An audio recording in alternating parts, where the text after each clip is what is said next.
Welcome back guys. आज का नया टॉपिक है इलेक्ट्रोस्टैटिक। बिल्कुल सही सुना। चलो जानते हैं इलेक्ट्रोस्टैटिक क्या है। वैसे तो इलेक्ट्रोस्टैटिक बहुत बड़ी थ्योरी है, अलग अलग थ्योरीज है इसमें, लेकिन जो मेन कॉन्सेप्ट है इसमें हमें एक रुके हुए चार्ज के ऊपर स्टडी करना होता है। दो रुके हुए चार्ज के ऊपर हम स्टडी कर सकते हैं, लेकिन हमें जो स्टडी करनी है वो करनी है रुके हुए चार्ज के ऊपर। क्या आप रेडी हो? चलो शुरू करते हैं। चैप्टर को शुरू करने के पहले कुछ बेसिक टर्म को जानना बहुत जरूरी है, तो हम गॉस लॉ तक कुछ बेसिक टर्म जान लेंगे इस सेशन में।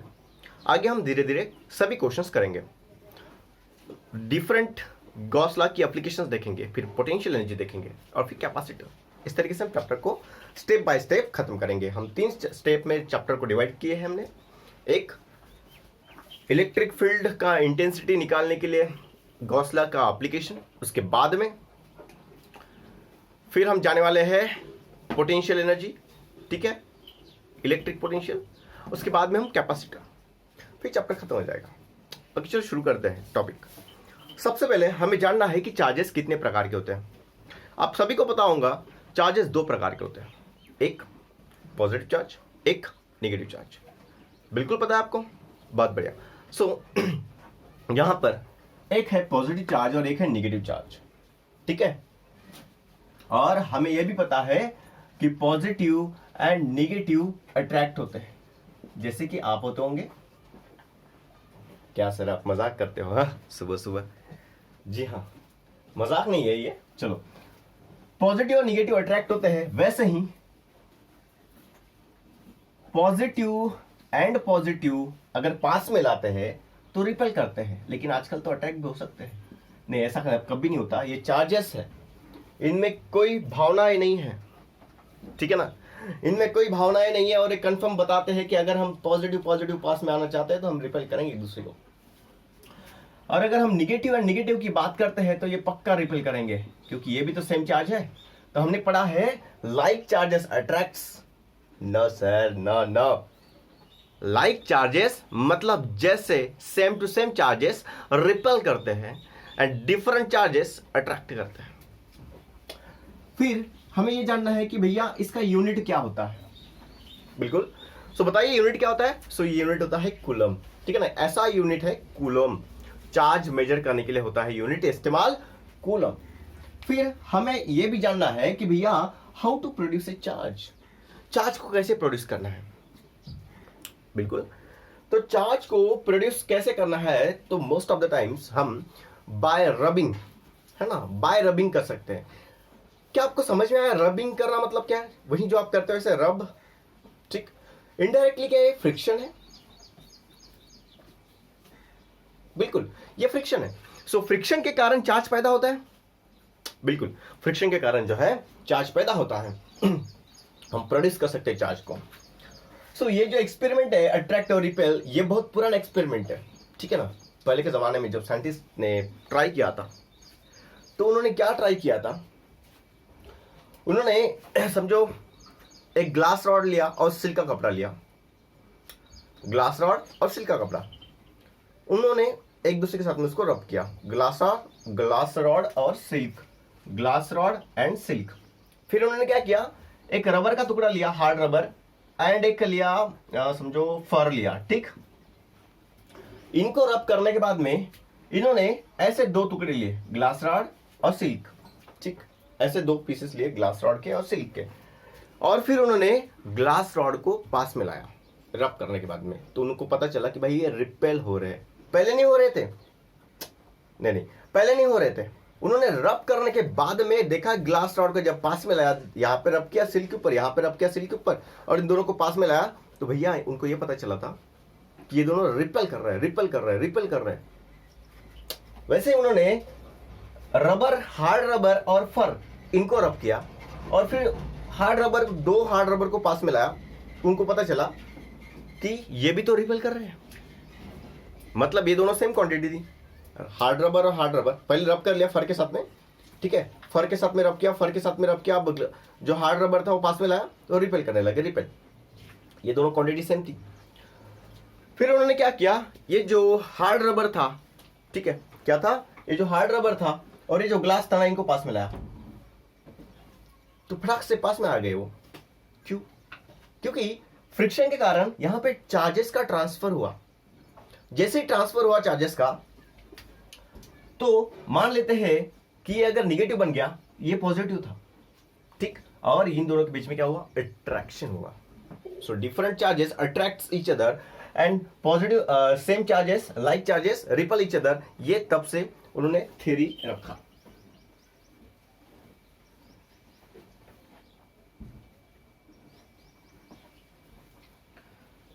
ठीक है, चलो यहां तक तो सब ठीक था।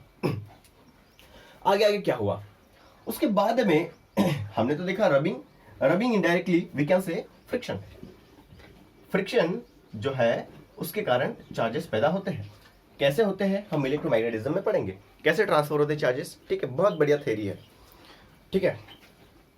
हम ये भी जानेंगे कि कैसे इलेक्ट्रिक फील्ड और मैग्नेटिक फील्ड एक ही सिक्के के दो पहलू हैं, सब कुछ जानेंगे, डिटेल में जानेंगे। चलो, अब all three states have charge. So कौन सा स्टेट, सॉलिड, लिक्विड और गैस है, बिल्कुल, ये तीनों के तीनों जो है क्या है, इनके पास में चार्जेस है। कैसे?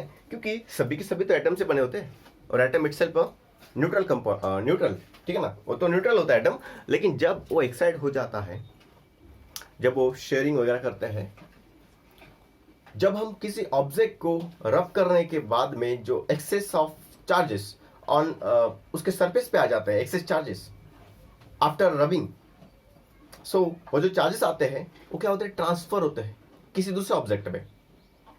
सो जहां से एक्सेस चार्जेस, समझो यहां पे इलेक्ट्रॉन आ गए सरफेस के ऊपर, और यहां से इलेक्ट्रॉन जो नेगेटिवली चार्ज होते हैं वो दूसरे ऑब्जेक्ट में ट्रांसफर हो गए। सो व्हाट विल हैपन, ये जो इलेक्ट्रॉन ट्रांसफर करने वाला था वो पॉजिटिव बन जाएगा, क्योंकि इसकी इलेक्ट्रॉन की संख्या कम होगी। अगर इलेक्ट्रॉन की संख्या कम हो गई तो ये पॉजिटिव हो गया, और जिसने इलेक्ट्रॉन एक्सेप्ट किया वो निगेटिवली हो गया, चार्ज, बराबर है। अब हमें पता है कि इक्वल अमाउंट ऑफ चार्जेस होते हैं, अगर पॉजिटिव चार्ज 100 है तो निगेटिव चार्ज भी 100 होंगे एक ऑब्जेक्ट में।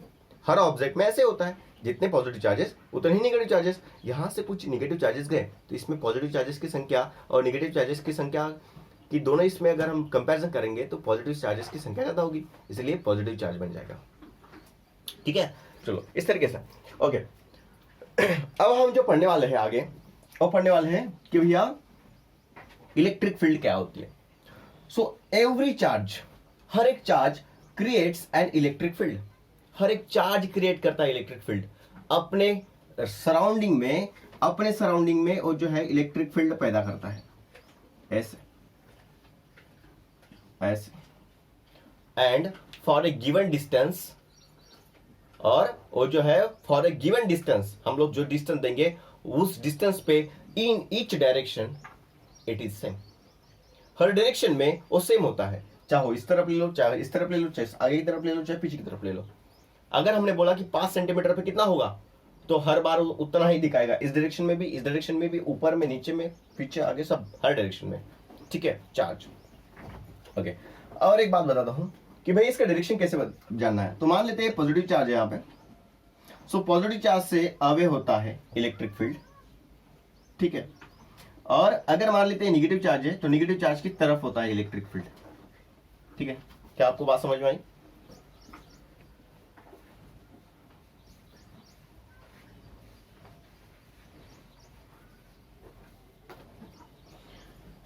यस सर, समझे, ओके। चलो नेक्स्ट, कूलम फोर्स, ये क्या चीज होती है सर?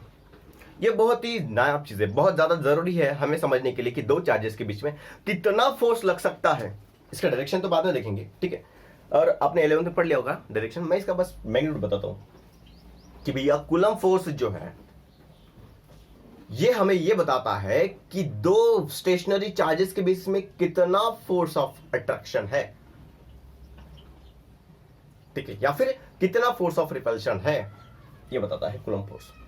सो अगर हमारे पास में दो चार्जेस है, एक है Q1 एक है Q2, सो यहां पे फोर्स इज इक्वल टू, उन्होंने एक फॉर्मूला रखा कि भैया फोर्स जो है ये डायरेक्टली प्रोपोर्शनल है product of the two charges, मतलब Q1 और Q2 का मल्टीप्लीकेशन, इसको डायरेक्टली प्रोपोर्शनल है, और इनवर्सली प्रोपोर्शनल है द डिस्टेंस बिटवीन देम, और डिस्टेंस का स्क्वायर को हम कहेंगे कि inversely proportional, sorry distance between them नहीं, square of the distance between them, उन दोनों के बीच का जो डिस्टेंस है उसका स्क्वायर को इनवर्सली प्रोपोर्शनल है force. Inversely proportional directly proportional पता है ना, directly proportional force is force proportional to directly, मतलब न्यूमरेटर में लिखते हैं, इनवर्सली प्रोपोर्शनल है तो डिनोमिनेटर में लिखते हैं। डायरेक्टली प्रोपोर्शनल में वैल्यू बढ़ती है, इनवर्सली प्रोपोर्शनल में मतलब अगर Q1 और Q2 का वैल्यू बढ़ गया डायरेक्टली प्रोपोर्शनल में तो फोर्स भी बढ़ेगा। यहाँ पे उल्टा होता है इनवर्सली प्रोपोर्शनल में, अगर R का वैल्यू बढ़ गया तो फोर्स जो है कम होता है क्योंकि इनवर्सली प्रोपोर्शनल है, ठीक है ना। ओके, आई होप ये पढ़ के आए होंगे आप। ओके, सो कांस्टेंट की वैल्यू क्या बताई उन्होंने, 1/4πε0 इनटू Q1 Q2 अपन R स्क्वायर। पूरा क्लियर है, नो डाउट। अब सुनो, जितना ज्यादा डिस्टेंस उतना कम फोर्स, और जितना ज्यादा मैग्नीट्यूड ऑफ चार्जेस उतना ज्यादा हमारा फोर्स। क्या ये रिलेटिवली ग्रेविटेशन के जैसा है? क्या आपने 11th में ग्रेविटेशन चैप्टर पढ़ चुके हैं? अगर पढ़ चुके हैं तो आप सोचिए वहां पे क्या फॉर्मूला था। सो वहां फॉर्मूला था force is equal to G multiply M1 M2 upon R square. बिल्कुल है, बराबर है। सो M1 M2 क्या था, mass of the two bodies, और डिस्टेंस मतलब R स्क्वायर क्या था, उन दोनों के बीच का डिस्टेंस, और यहाँ पे सिर्फ G था, कैपिटल G। हम उसको यूनिवर्सल ग्रेविटेशनल कांस्टेंट कहते थे, यूनिवर्सल ग्रेविटेशनल कांस्टेंट, ठीक है। ओके, ठीक है। अब फोर्स का यूनिट तो पता है आपको, न्यूटन है। फोर्स का यूनिट क्या है, न्यूटन है ना, बिल्कुल। सो यहाँ पे है न्यूटन, इसका यूनिट है। ओके, अब इलेक्ट्रिक फील्ड क्या होती है? सो इलेक्ट्रिक फील्ड का मैंने सिंपल सा समझाने के लिए फॉर्मूला लिखा है, electric field is equal to force on test charge. Sir हमने तो कभी टेस्ट चार्ज पढ़ा ही नहीं। बिल्कुल, तो मैं अभी समझाऊंगा टेस्ट चार्ज क्या होता है। Upon magnitude of test charge, upon magnitude of test charge. मान लेते हैं हमारा चार्ज है Q। कौन सा चार्ज है, Q चार्ज, ठीक है। मान लेते हैं हमारा ये चार्ज है Q, और ये है Q0 जो है, ये है टेस्ट चार्ज। अब आपको इन दोनों में डिफरेंस बताता हूं, what is test charge and what is Q। So ये है चार्ज, इसका मैग्नीट्यूड है जो है बड़ा होता है, और ये जो है ना Q0, ये वेरी स्मॉल चार्ज होता है। Actually it is a theoretical concept, ऐसे नाम की कोई चीज नहीं होती, लेकिन हमें पढ़ने के लिए ऐसे ही करना पड़ेगा। क्यों? क्योंकि मैंने पहले बता चुका हूं, अगर कोई चार्ज है इस पूरी दुनिया में, इस पूरे यूनिवर्स में अगर कोई चार्ज है तो अपनी खुद की इलेक्ट्रिक फील्ड बनाता है। मान लेते हैं इसने अपना इलेक्ट्रिक फील्ड बनाया, तो ये भी तो अपना इलेक्ट्रिक फील्ड बनाएगा। क्लियर है? लेकिन हमें सिर्फ इसका इलेक्ट्रिक फील्ड जानना है, तो इसका इलेक्ट्रिक फील्ड नहीं होना चाहिए, क्योंकि ये भी तो इसके ऊपर असर करेगा फिर। इसलिए हमें टेस्ट चार्ज ऐसा लेना है जो खुद का इलेक्ट्रिक फील्ड तैयार नहीं कर सके, मतलब वो जो है वेरी स्मॉल होना चाहिए चार्ज। इसलिए हमने उसको टेस्ट चार्ज बोला, जो कि नहीं के बराबर होता है। अब इसकी तरफ से कितना फोर्स लग रहा है उससे डिसाइड होगा इलेक्ट्रिक फील्ड कितना होगा। So electric field E is equal to, electric field को आपको E बोलना है, ठीक है। Okay, so force on test charge, force कितना लगता है, तो सर फोर्स इतना लगता है, force is equal to K Q1 Q2 upon R square. चलो Q1 कौन है, Q है, Q2 कौन है, Q0 है, तो मैंने लिखा Q0 upon distance square, distance क्या है R स्क्वायर, और यहाँ पे है constant. What is electric field? So force जो यहाँ पे वैल्यू निकली मैंने यहाँ पे रखी, upon magnitude of test charge, magnitude कितना है Q0। अब यहाँ से Q0 तक कैंसिल हो जाएगी दूसरा में। सो what is the value of E? So electric field का वैल्यू जो आएगा वो आएगा इतना, कितना, K Q upon R square, क्योंकि यहाँ पे Q0 तो कैंसिल हो जाएगा। सो what is the value of K? So again K का वैल्यू है 1/4πε0 Q upon R square. So this is the value of E.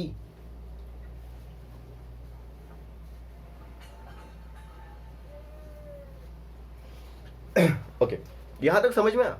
चलो अब आगे का जो टॉपिक है ना वो बहुत ही ज्यादा इंटरेस्टिंग है, ठीक है, क्योंकि आप वहां पे नया कुछ सीखने वाले हो।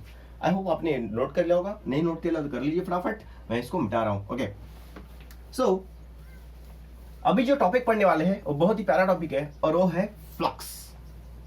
क्या है? फ्लक्स। लक्स नहीं बेटा, फ्लक्स।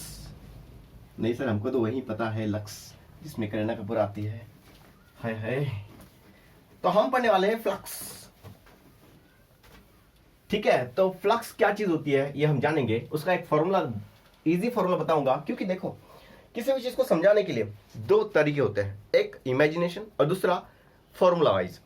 सो आजकल जो बच्चे हैं वो ज़्यादातर डिपेंड करते हैं कि भैया फॉर्मूला किस तरह का है, फॉर्मूले में कौन ऊपर है कौन नीचे है। ऊपर नीचे का मतलब होता है कौन डायरेक्टली प्रोपोर्शनल है कौन इनवर्सली प्रोपोर्शनल, उससे हम पता चल जाता है, लेकिन उसके अंदर जो चीज़ें हैं वो भी जानना बहुत ज़्यादा ज़रूरी है, तो उससे आपको इमेजिनेशन भी आ जाएगा, ठीक है ना। So what is flux? So flux is equal to C, flux is equal to क्या पढ़ा था हमने? So flux is equal to होता है sir E multiply D A, ठीक है। तो ये है छोटा फ्लक्स डी फाई, और D phi is equal to E dot D A. Yes, ये है फॉर्मूला फ्लक्स का। फ्लक्स का सिंबल होता है एक गोला, ई गोला में एक खड़ी पाई, और इसको बोलते हैं फाई। ई गोला में खड़ी फाई और इसको बोलते हैं फाई, ठीक है। सो ये है flux, electric flux. Electric flux कहां से निकलता है? So electric flux electric charge से निकलता है। सो ये क्या होता है? ये होता है electric field lines. Electric field lines होती है, या फिर हम कहें इलेक्ट्रिक फील्ड ऑफ, ठीक है, एक चार्ज से निकली हुई लाइंस होती है, ठीक है। हम कहेंगे फील्ड होती है, एक फील्ड होती है, इलेक्ट्रिक चार्ज से निकले तो इलेक्ट्रिक फील्ड कहेंगे हम उसको। सो ये है फ्लक्स। चलो अब यहां पे सर आपने ई तो पता है, इलेक्ट्रिक फील्ड इंटेंसिटी होगी, अगर वो पॉजिटिव चार्ज होगा तो उससे दूर जाएगी इलेक्ट्रिक फील्ड इंटेंसिटी, अगर वो नेगेटिव चार्ज होगा तो उसकी तरफ आएंगी। क्लियर है? Okay, now what is DA? Sir DA is the small charge, small surface area. लेकिन सर आपने, हमें पता है डी है, लेकिन आपने ये वेक्टर क्यों लगाया? क्या एरिया वेक्टर होता है? क्या एरिया वेक्टर होता है? बिल्कुल। मेरा उसको जवाब है आपके सवाल को, आपके सवाल में जो आपके दिमाग में जो सवाल आया है कि एरिया वेक्टर होता है, तो उसके लिए मेरा जवाब जो है हाँ है। कैसा? सुनो, मान लेते हैं कि भैया आपके पास में 2D शेप का कोई फिगर है इस तरीके से। सो इसका जो एरिया वेक्टर है ये दो डायरेक्शन में हो सकता है, या तो अपवर्ड या तो डाउनवर्ड। मैं सीधा कॉन्सेप्ट बता रहा हूं, सीधा फाइनल आंसर, ठीक है, और ज्यादा डीप में मत जाइए। सो इसका जो एरिया वेक्टर का डायरेक्शन है, या तो ये अपवर्ड हो सकता है या तो ये डाउनवर्ड हो सकता है। एरिया तो पता ना आपको, दिस इनटू दिस, ठीक है, या फिर अलग अलग शेप का अलग अलग होता है। ये तो स्क्वायर है अप्रोक्सीमेटली, तो यहाँ पे जो आपको पता चल जाएगा ए, अगर इसका साइड ए है तो ए इंटू ए स्क्वायर, ठीक है। ओके, या तो अपवर्ड है या तो डाउनवर्ड है। लेकिन इसका डायरेक्शन कैसा होता है? Perpendicular to the surface. क्या होता है direction? Perpendicular to the surface, to the surface. अब ये जो एरिया है ये दो डायरेक्शन में फैला हुआ है। कौन सा सर? एक ये डायरेक्शन, एक ये डायरेक्शन, ठीक है। ओके, तो इसका जो थर्ड डायरेक्शन होगा उस डायरेक्शन में हमारा एरिया वेक्टर होगा, ठीक है। मैं आपको पूरा फिल दिलाऊंगा आगे आगे, ठीक है ना, जब हम स्फीयर पढ़ेंगे, जब हम सरफेस सिलेंडर पढ़ेंगे, उस वक्त सब कुछ फिल दूंगा आपको, सब आप समझ जाओगे एरिया वेक्टर, ठीक। लेकिन यह है 2D सरफेसेस के लिए। किसके लिए था ये? 2D सरफेस के लिए। अब 3D के लिए क्या होता है? मान लेते हैं आपके पास में एक स्फीयर है, ठीक है ना,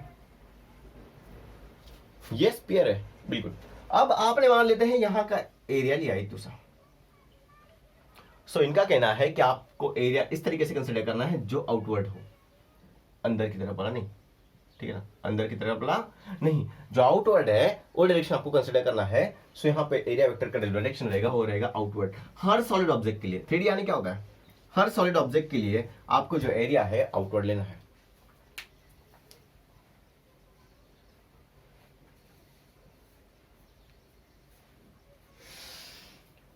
ओके, तो आपको बात समझ में आई? आई होप आपने अच्छे से समझ लिया होगा इसे।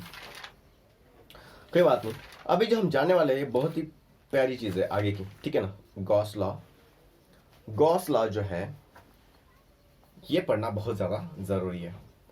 सो एक गॉस लॉ का छोटा सा एप्लीकेशन पढ़ लेते हैं। एक्चुअली एप्लीकेशन नहीं, उनका जो पहला लॉ था वो क्या है वो हम पढ़ लेते हैं, ठीक है ना। जो मैंने ऊपर में इक्वेशन लिखा था, d phi is equal to E vector dot D A, वो क्या है, कहां से आता है? एक्चुअली उन्होंने जो बताया काफी आसानी से कहा कि भैया, उन्होंने कहा कि किसी भी ऑब्जेक्ट से जो नेट फ्लक्स आएगा नेट फ्लक्स आएगा, ठीक है ना, net flux from closed object. हाँ, क्लोज्ड ऑब्जेक्ट के लिए जो नेट फ्लक्स आता है वो कितना होता है, तो कहते हैं कि 1/ε times the charge enclosed by that system, या फिर charge enclosed by that object. एक बार फिर से उन्होंने कहा the net electric flux through a closed surface. मैं कह रहा हूं कि net electric flux through a closed surface is 1/ε0 times 1/ε0 times the electric charges enclosed by that object. उस ऑब्जेक्ट के अंदर कितने नेट चार्जेस है, मल्टीप्लाई 1/ε0, ये होगा वहां का नेट फ्लक्स। सो मैंने यहां पे ऐसा लिखा, तो आप यहां से सिंपल लिख सकते हो, चार्ज कितने इंक्लोज है, मान लेते हैं कि वहां पे क्यू चार्ज इंक्लोज है उस ऑब्जेक्ट के अंदर, सो उसका जो वैल्यू है फ्लक्स का वो आएगा Q/ε0। ये उन्होंने बहुत ही ज्यादा इमेजिनेशन के जरिए बताया। Now we are studying Gauss law. Gauss law ने कहा अगर आपके पास में कोई एक चार्ज है, ठीक है, सो इसमें से कितना फ्लक्स निकलेगा, इसमें से इस ऑब्जेक्ट में से कितना फ्लक्स निकलेगा इस क्यू चार्ज के कारण। मान लेते कोई स्फेरिकल ऑब्जेक्ट है, सो कितना निकलेगा, तो उन्होंने कहा कि d∅ इज इक्वल टू, अगर मान लेते हैं, देखो पूरे ऑब्जेक्ट में से कितना फ्लक्स निकलेगा उसके लिए हमें पढ़ना पड़ेगा दूसरी जगह में से कितना फ्लक्स निकलेगा, ठीक है, छोटा एरिया, क्योंकि बाद में तो हम इंटीग्रेट कर सकते हैं, ठीक है। सो ये है d∅, यहां से निकलने वाला छोटा सा फ्लक्स। तो उन्होंने कहा कि वो होता है E मल्टीप्लाई उस छोटे एरिया में से निकलने वाला फ्लक्स ED है, ठीक है ना। E क्या होता है, इलेक्ट्रिक फील्ड लाइंस, ठीक है ना, वही तो फ्लक्स है। So d∅ is equal to ED है, ओके। सो यहां से जो निकलेगा, तो हमें पता है इलेक्ट्रिक फील्ड कैसे होते हैं, यहां से रेडियली आउटवर्ड होगा, और एरिया कैसा होगा, सरफेस एरिया होगा यहां से सरफेस को परपेंडिकुलर, जबकि यहाँ पे सिमेट्री है क्योंकि ये स्फेरिकल ऑब्जेक्ट है समझो। सो वहां पे पूरा सिमेट्रिक हुआ, सो उसको परपेंडिकुलर बिल्कुल यहाँ से ऐसे रहेगा परपेंडिकुलर, वहां से निकलने वाला E भी उसके साथ में होगा, ठीक है। तो यहाँ पे इस डायरेक्शन में E भी होगा और यहाँ इस डायरेक्शन में DA भी होगा। अब यहाँ पे समझो डॉट प्रोडक्ट, ठीक है, E डॉट DA। सो ये क्या होगा, E DA cos थीटा, ठीक है, ये होगा d∅। अब यहाँ पे इन दोनों के बीच में कितना एंगल है, 0। अगर मान लेते हैं थोड़ा सा टिल्ट होता तो E और DA में थोड़ा सा डिफरेंस होता है एंगल का, ये है DA समझो, ये है E, तो यहाँ पे जो है एंगल बनता, सो EDA cos थीटा। यहाँ पे जो ये E का डायरेक्शन है, ये D का डायरेक्शन है, तो ये DA का कंपोनेंट अगर इस डायरेक्शन में रिजॉल्व करना है तो ये क्या होता, DA cos थीटा। सो ये क्या बनता, EDA cos थीटा। अभी फिलहाल कंडीशन कैसी है, ये दोनों के दोनों एक ही लाइन के ऊपर है, ठीक है, E और DA। सो यहाँ पर EDA cos थीटा में अगर हम एंगल की वैल्यू कितनी पुट करना पड़ेगा, फिर यहाँ पे कोई लाइन ही नहीं है एक्स्ट्रा, एक ही लाइन के ऊपर दोनों है, तो यहाँ पे 0 डिग्री। सो यहाँ पे क्या बनेगा, EDA ओनली, क्यों, क्योंकि cos एंगल 0 डिग्री है तो उसका वैल्यू कितना आता है, cos 0 1 होता है, से होगा d∅। ये हुआ फ्लक्स, ये फ्लक्स इतनी जगह से निकला, छोटी जगह से, ठीक है। So d∅ is equal to EDA cos theta. अगर आपको सॉरी, हाँ EDA cos थीटा तो था, लेकिन वहां से cos थीटा तो उड़ गया ना, फिर कौन बचा, d∅ is equal to EDA। So अगर आपको पूरे ऑब्जेक्ट में से कितना फ्लक्स निकल रहा है वो कैसे निकालेंगे, सो पूरा net flux is equal to क्या करोगे आप, ऐसे छोटे छोटे एरिया का इंटीग्रेट कर दोगे, ऐसे छोटे छोटे एरिया का आप इंटीग्रेट कर दोगे, ठीक है, और बोलोगे कि भैया ये इतना हो जाएगा। लेकिन उन्होंने यहाँ पे एक सिंबल रखा है इस तरीके से इंटीग्रेशन में, इसको क्या बोलना है, ये सिंबल इगोला हमने क्यों यूज किया, इगोला का कारण है कि भैया ये जो ऑब्जेक्ट है ये क्लोज्ड है, ये कैसा है, क्लोज्ड सब्जेक्ट सरफेस है, और उसका इंटीग्रेशन करना है। सो d∅ का इंटीग्रेशन कैसे होगा, सो d∅ का वैल्यू लिखते हैं फटाफट, EDA। अब मैंने बताया कि E जो है वो कांस्टेंट होता है हर जगह पे, क्यों, क्योंकि उसका डिस्टेंस चेंज नहीं होने वाला, उसका चार्ज चेंज नहीं होने वाला, और E का फॉर्मूला ही क्या था, E is equal to Q/R², और यहाँ पे था कांस्टेंट, ठीक है। सो आर चेंज नहीं होने वाला, क्यू चेंज नहीं होने वाला, क्योंकि ये जो डिस्टेंस है वही रहने वाला है सब कुछ। सो ई जो है वो बाहर आएगा। सो अंदर में क्या बचेगा, डी ए, और डी ए क्या होता है, सरफेस एरिया कहीं का भी, चलो पूरा एरिया लिखते हैं यहाँ पे, ई एरिया। अब ई जो है वो है इलेक्ट्रिक फील्ड, और एरिया क्या होगा इसका, सो होगा 4 पाई आर स्क्वायर। क्या होगा, 4 पाई आर स्क्वायर, ठीक है, 4 पाई आर स्क्वायर, क्योंकि ये स्पेरिकल है।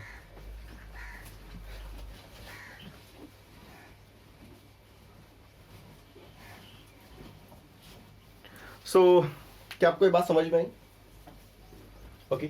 अब हम अगर यहाँ पे हमें क्या मिला, phi net, total phi net कितना मिला, सो हमें मिला ई 4 पाई आर स्क्वायर। ई के जगह पे आप क्या ई का वैल्यू रख सकते हो, जी हाँ सर, और ई का वैल्यू क्या होता है, K q upon r square, q upon r square. लेकिन यहाँ पर के का वैल्यू क्या होता है, तो वो होता है 1/4 pi epsilon naught q upon r square. तो क्यू अपॉन आर स्क्वायर लिखा मैंने, सिर्फ इतना लिखना है, 1/4 pi epsilon naught, 1/4 pi epsilon naught. यहाँ से देखो क्या क्या उठ जाएगा, 4 पाई कैंसिल, तो क्या बचा, phi net is equal to, एक बचा चार्ज, और ये आर स्क्वायर भी कैंसिल, तो बचा क्या, अपॉन एप्सिलॉन नॉट। सो ये बताया उन्होंने, ये मैंने शुरुआत में लिखा था फॉर्मूला छोटा सा, कि भैया फाई नेट कितना होता है, पूरे ऑब्जेक्ट में से फ्लक्स कितना निकलता है किसी चार्ज के कारण, तो होता है चार्ज का वैल्यू रखो upon divide by epsilon not, divide by epsilon not की कांस्टेंट वैल्यू है, आपको मिल जाएगी बुक में से, ठीक है। सो इस तरीके से गॉस लॉ था। गॉस लॉ के बाद में आती है उसकी एप्लीकेशंस, तो हम एप्लीकेशंस पढ़ेंगे धीरे धीरे, ठीक है, चलो।